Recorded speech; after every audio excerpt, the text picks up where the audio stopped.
शांति। आज बाबा के 13 अप्रैल के महावाक्य हैं। बाबा ने कहा, मीठे बच्चे, आपस में अविनाशी ज्ञान रत्नों की लेन देन करके एक दो की पालना करो, ज्ञान रत्नों का दान करते रहो। प्रश्न है, अपने आप को अपार खुशी में रखने का पुरुषार्थ क्या है? उत्तर है, खुशी में रहने के लिए विचार सागर मंथन करो, अपने आप से बातें करना सीखो। अगर कर्म भोग आता है तो खुशी में रहने के लिए विचार करो। ये तो पुरानी जुत्ती है। हम तो 21 जन्मों के लिए निरोगी काया वाले बन रहे हैं। जन्म जन्मांतर के लिए यह कर्म भोग समाप्त हो रहा है। कोई भी बीमारी छूटती है, आफत हट जाती है तो खुशी होती है ना। ऐसे विचार कर खुशी में रहो। गीत है, माता ओ माता। ओम शांति। यह है माताओं की महिमा। वंदे मातरम। हे माता, तुम शिव बाबा के भंडारे से सबकी पालना करती हो। किस प्रकार की पालना? अविनाशी ज्ञान रत्नों की पालना करती हो, अथवा ज्ञान अमृत के कलश से तुम्हारी पालना होती है। तुमको शिव बाबा के भंडारे से अविनाशी ज्ञान रत्नों का खजाना मिलता है।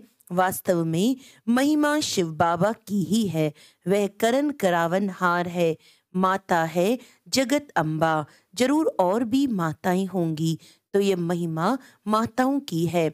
माता हमारी बहुत अच्छी पालना करती है। शिव बाबा के यज्ञ में जो रहने वाले हैं, उन्हों की भी पालना होती है और अविनाशी ज्ञान रत्नों से भी माताओं द्वारा पालना होती है। मेजॉरिटी माताओं की है। बहुत हैं जो भाई भी बहनों की पालना करते हैं। दोनों एक दो से ज्ञान रत्नों की लेन देन करते, एक दो की पालना करते हैं। भाई बहन का, बहन भाई का रूहानी प्यार होता है। इस दुनिया में तो एक दो के दुश्मन भी होते हैं, एक दो को विकार ही देते हैं।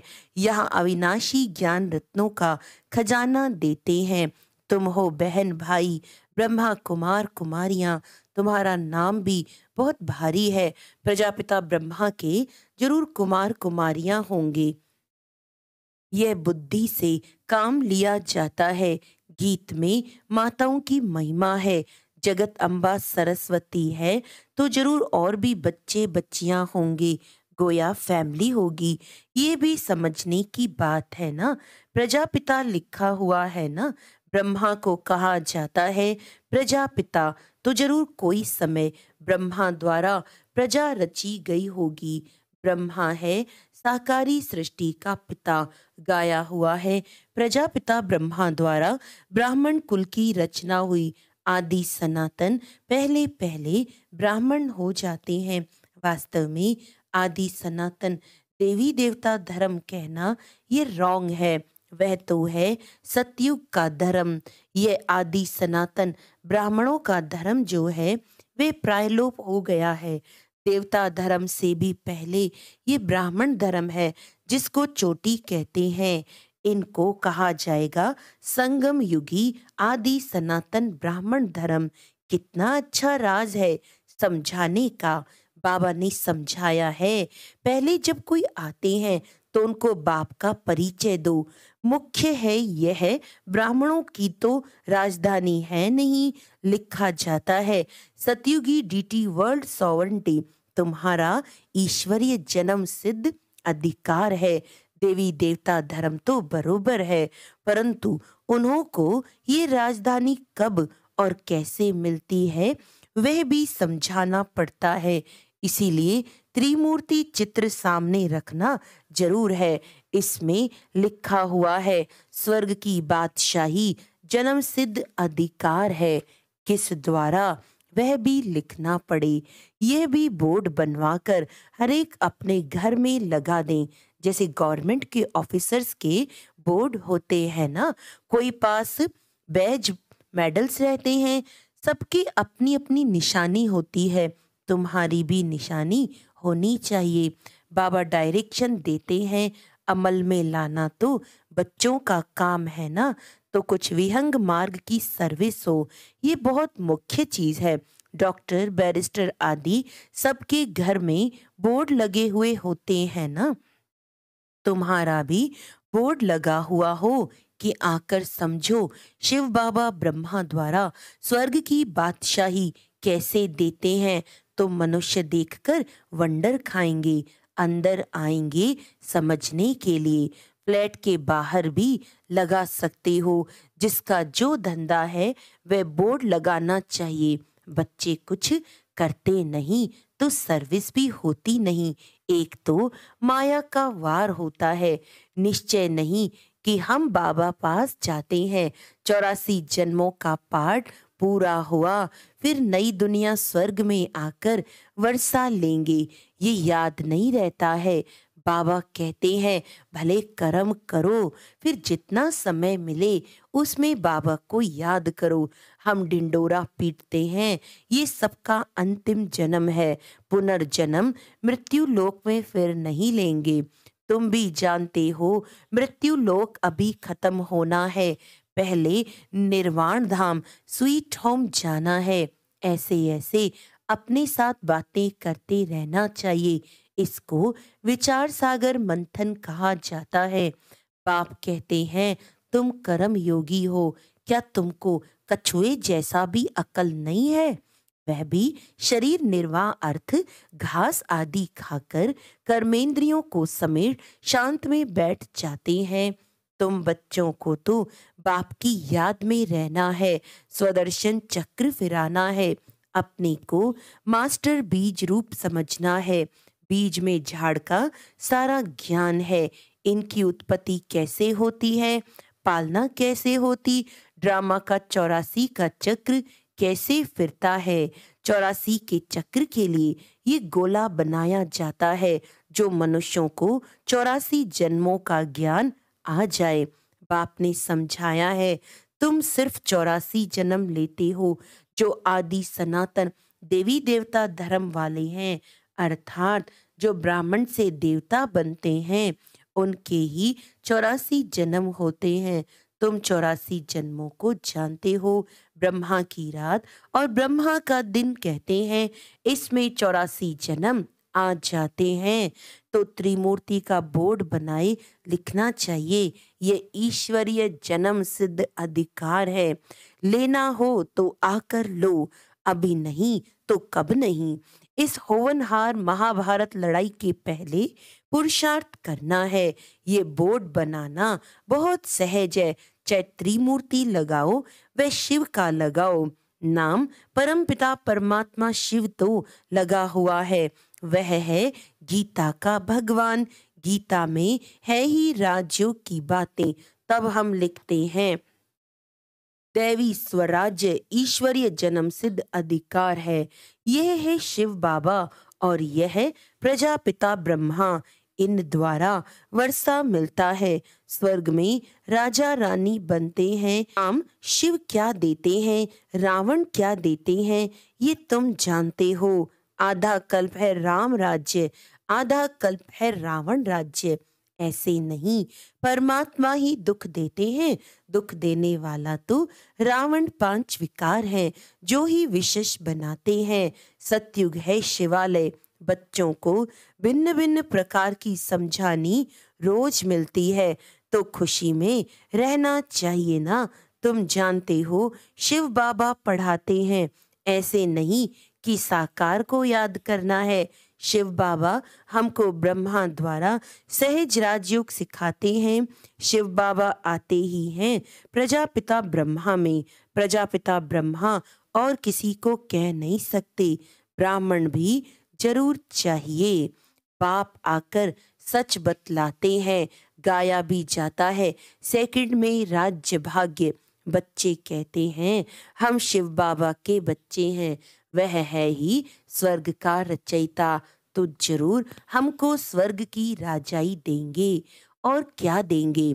बाबा कैसा वंडरफुल है, 1 सेकंड में जीवन मुक्ति जनक को मिली, ये भी गाया हुआ है। तुम जानते हो अब हम शिव बाबा के बने हैं। शिव बाबा को जरूर याद करना है। जब बाप की गोद ली है जिससे स्वर्ग का वर्षा मिलता है, उनको और वर्षे को याद करना है। जैसे बच्चे धर्म की गोद लेते हैं तो जानते हैं हम पहले फलाने का बच्चा था, अब फलाने का हूँ। उनसे दिल हटती जाएगी और इनसे जुटती जाएगी। यहाँ भी तुम कहेंगे हम शिव बाबा के एडॉप्टेड बच्चे हैं। फिर उस बाप को याद करने से फायदा ही क्या। मोस्ट बिलवेड बाप इतनी बड़ी संपत्ति देने वाला है। बाप ही मेहनत करके बच्चों को लायक बनाते हैं। ऐसे बाप को तुम घड़ी घड़ी भूल जाते हो और तो सब तुमको दुख देने वाले हैं, फिर भी उन्हों को याद करते हो और मुझ बाप को भूल जाते हो और तो सब दुख देने वाले हैं। तो बाबा कहती मुझ बाप को तुम भूल जाते हो। रहो भले अपने घर में, परंतु बाबा को याद करो। इसमें मेहनत चाहिए, तब ही पाप विनाश होंगे। यह तो सारा कब्रिस्तान बनना है। बच्चे मेरे बने, गोया विश्व के मालिक बने। तुम जानते हो बाबा के बने हैं, फिर स्वर्ग के मालिक हम अवश्य बनेंगे। खुशी का पारा चढ़ना चाहिए। ये भी जानते हो ये पुराना शरीर है, कर्म भोग भोगना पड़ता है। बाबा मम्मा भी खुशी से कर्म भोग भोगते हैं। फिर भविष्य 21 जन्म का सुख कितना भारी है। ये तो पुरानी जुत्ती है। अभी कर्म भोग भोगते रहेंगे, फिर 21 जन्म के लिए इनसे छूट जाएंगे। कोई बीमारी छूटती जाती है तो खुशी होती है ना। कोई आफत आती फिर हट जाती है तो खुशी होती है ना। तुम भी जानते हो अब जन्म जन्मांतर की आफतें आ रही हैं। अभी हम बाबा पास जाते हैं। यह है विचार सागर मंथन कर पॉइंट्स निकालना। बाबा राय तो बतलाते हैं ऐसे ऐसे अपने से बातें करो। हमने 84 जन्मों का चक्र पूरा किया, अब बाबा पास जाते हैं। फिर बाबा से वर्षा पाएंगे। साक्षात्कार भी करते हैं। इसमें परोक्ष और अपरोक्ष हैं। जैसे मम्मा को कोई साक्षात्कार नहीं हुआ, बाबा ने विनाश और स्थापना का साक्षात्कार किया। इनको भविष्य का साक्षात्कार एक्यूरेट हुआ है, परंतु पहले ये समझ में नहीं आता कि हम ये विष्णु बनेंगे। पीछे समझते गए। इस विकारी गृहस्थ धर्म से अब निर्विकारी गृहस्थ धर्म में जाते हैं। तत्वतम तुम भी बाबा की पढ़ाई से ऐसे बनते हो। रेस करनी चाहिए। बाकी गीत में है मम्मा की महिमा।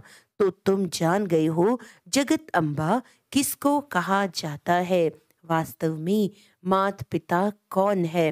वह तो निराकार बुद्धि में है। पिता तो गॉड फादर ठीक है, वे निराकार है। माता तो निराकार हो ना सके, फादर निराकारी है। जरूर वर्षा देंगे तो यहाँ आना पड़े ना, जो अपना परिचय दे। तो इनको माता पिता बनना पड़े तो ये बड़ी माता हो गई। दादा है निराकार। कितनी वंडरफुल बातें हैं। दादी यानी ग्रैंड मदर तो कोई बन ना सकी। ये ब्रह्मा तो मेल हो गया क्योंकि मुख वंशावली है। बाप कहते हैं कितना गुह्य राज है जो कि समझाता हूँ। कोई की बुद्धि में बैठ नहीं सकता कि माता पिता कौन है। वह समझते हैं कृष्ण के लिए। फर्क सिर्फ यह किया है, इसको कहा जाता है एकच भूल। कोई तो कारण बनना चाहिए ना। क्या भूल होती है जो भारत इतना दुखी होता है? अभी तुम जानते हो किसने भुलाया। कारण क्या हुआ जो भूल गए। बरोबर माया रावण ने बेमुख किया है। जैसे बाबा करण करावन हार है, वैसे माया भी करण करावन हार है। बाप करण करावन हार सुख दाता है, वह करण करावन हार दुख दाता है। रावण करण करावन हार दुखदाता माया बाप से बेमुख कर देती है। अब बाप खुद कहते हैं, हे आत्माएं, निरंतर मुझ बाप को याद करो। तुम हमारे बच्चे हो, तुमको वर्षा लेना है, सिर्फ मुझे याद करो, तुम्हारे विकर्म विनाश हो जाएंगे। ये बेहद के बाप से मत मिलती है ब्रह्मा द्वारा। गुरु ब्रह्मा तो मशहूर है, वह फिर कह देते ईश्वर सर्वव्यापी है, बेअंत है। आगे हम भी समझते थे ये ठीक कहते हैं, अभी समझते हैं कि तो माया रावण ने कहलवाया है। एक तरफ कहते नाम रूप से न्यारा है और फिर कहते सर्वव्यापी है। दो बात इकट्ठी हो ना सके। बस गुरु ने जो कहा सो मान लिया। माया भूल कराती नीचे गिराती है, फिर बाबा अभूल बनाते हैं ऊंच चढ़ाने लिए। बाबा तदबीर तो बहुत अच्छी कराते हैं, फिर अपनी तकदीर बनानी है, बाप को याद करना है, ये तो सहज है। कन्या की जब सगाई हो जाती है तो उनके पीछे एकदम चटक पड़ती है ना, वैसे अब तुम्हारी सगाई होती है शिव बाबा से तो उनको चटक पड़ना चाहिए। बाप कहते हैं तुम मुझे याद करो, तुम्हारी आत्मा पवित्र बनेगी तो तुम मेरे साथ चलोगे, मैं तुम्हें नैनों की पलकों पर ले चलूंगा। सिर्फ तुम मुझे याद करो तो मैं गारंटी करता हूँ तुम पापों से मुक्त हो जाएंगे। एम ऑब्जेक्ट बिगर पुरुषार्थ कैसे करेंगे? यहाँ अंधश्रद्धा की बात नहीं, यह शिव बाबा की कॉलेज है। वह है स्वर्ग का रचयिता, अमरलोक के लिए पढ़ा रहे हैं। अब तो मृत्यु लोक है, मृत्यु लोक खत्म हो जाएगा, फिर सतयुग जरूर आएगा। यह चक्र फिरता ही आता है। अच्छा, मीठे मीठे सिकिलदे बच्चों प्रति मात पिता बाप दादा का याद प्यार और गुड मॉर्निंग। रूहानी बाप की रूहानी बच्चों को नमस्ते। हम रूहानी बच्चों की रूहानी बाप दादा को याद प्यार, गुड मॉर्निंग, नमस्ते नमस्ते नमस्ते जी। धारणा के लिए मुख्य सार है, कछुए मिसल सब कर्मेंद्रियों को समेट बाप और वर्षी को याद करना है। कर्म योगी बनना है, अपने आप से बातें करनी है, आपस में ज्ञान रत्नों की लेन देन कर एक दो की पालना करनी है, सबसे रूहानी प्यार रखना है। वरदान है, दिल के सच्चे संबंध द्वारा यथार्थ साधना करने वाले, दिल के सच्चे संबंध द्वारा यथार्थ साधना करने वाले निरंतर योगी भव। साधना अर्थात शक्तिशाली याद, बाप के साथ दिल का सच्चा संबंध। जैसे योग में शरीर से एकाग्र होकर बैठते हो, ऐसे दिल मन बुद्धि सब एक बाप की तरफ बाप के साथ साथ बैठ जाए, यही है यथार्थ साधना। अगर ऐसी साधना नहीं तो फिर आराधना चलती है, कभी याद करते कभी फरियाद करते। वास्तव में याद में फरियाद की आवश्यकता नहीं, जिसका दिल से बाप के साथ संबंध है वह निरंतर योगी बन जाता है। स्लोगन है, करावनहार बाप है, इस स्मृति से बेफिक्र बादशाह बन उड़ती कला का अनुभव करते चलो। करावनहार बाप है, इस स्मृति से बेफिक्र बन उड़ती कला का अनुभव करते चलो। अच्छा, आज का अव्यक्त इशारा है, फरिश्ता जीवन की विशेषता है इच्छा मात्रम अविद्या। देवताई जीवन में तो इच्छा की बात ही नहीं। जब ब्राह्मण जीवन सो फरिश्ता जीवन बन जाती, अर्थात कर्मातीत स्थिति को प्राप्त हो जाते, तब किसी भी शुद्ध कर्म, व्यर्थ कर्म, विकर्म व पिछला कर्म किसी भी कर्म के बंधन में बंध नहीं सकते। अच्छा, ओम शांति।